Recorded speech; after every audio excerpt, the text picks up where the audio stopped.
महाराष्ट्राच्या विधानसभेमध्ये महाविकास आघाडीला अपेक्षित संख्याबळ न मिळाल्याने विरोधी पक्षनेतेपद मिळण्याची शक्यता धूसर आहे।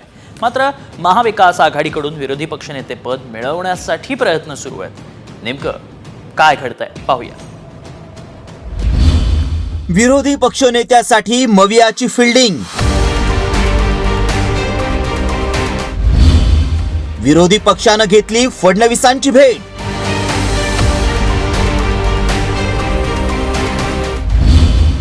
विरोधी पक्षनेतेपद रिक्तच राहणार। महाराष्ट्र विधानसभा निवडणुकीत महाविकास आघाडीला दारुण पराभवाला सामोरं जावं लागलं। इतकंच नाही, महाविकास आघाडीतील एकाही पक्षाला विरोधी पक्षनेतेपदासाठी आवश्यक असलेलं 29 जागांचं संख्याबळ देखील गाठता आलेलं नाही।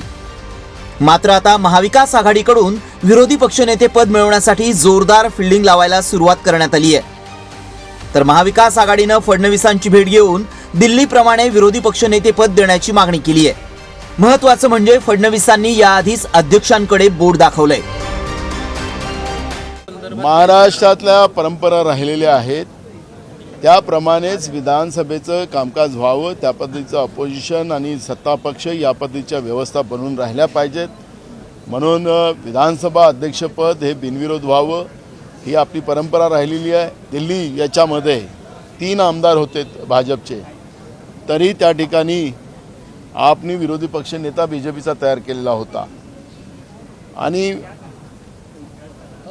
विधानसभेचं उपाध्यक्षाचं पद हे विरोधी पक्षाकडे असतं। त्यामुळे या दोन्ही जागा विरोधी पक्षाकडे मिळाव्यात अशी भूमिका आम्ही त्यांच्यासमोर मांडली आणि त्यांनी सकारात्मक उत्तर दिलेलं आहे। महाविकास आघाडीकडून विरोधी पक्षनेते पदाची मागणी केली जात असताना राहुल नार्वेकरांनी मात्र आपण विधानसभा अध्यक्षपदाच्या खुर्चीत बसल्यानंतर योग्य निर्णय घेणार असल्याचं म्हटलंय। विरोधी पक्ष नेता निवडण्यासाठी संपूर्ण अधिकार किंवा त्याला रेकग्निशन द्यायचे संपूर्ण अधिकार हे विधानसभेच्या अध्यक्षांचे असतात। याआधीही विरोधी पक्षनेते पदाबाबत असाच पेच प्रसंग निर्माण झाला होता। तो नेमका कसा पाहूयात।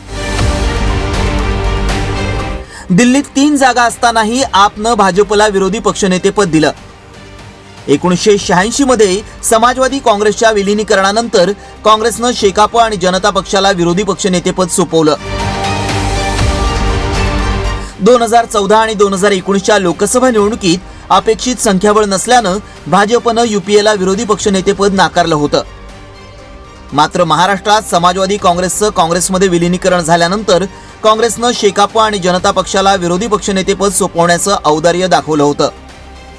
त्यामुळे आता महाराष्ट्रात भाजप लोकसभेचा कित्ता गिरवणार की महाविकास आघाडीचं एकत्रित संख्याबळ मान्य करून महाराष्ट्राची परंपरा जपणार हे पाहणं महत्त्वाचं ठरणार आहे। ब्युरो रिपोर्ट, साम टीव्ही न्यूज।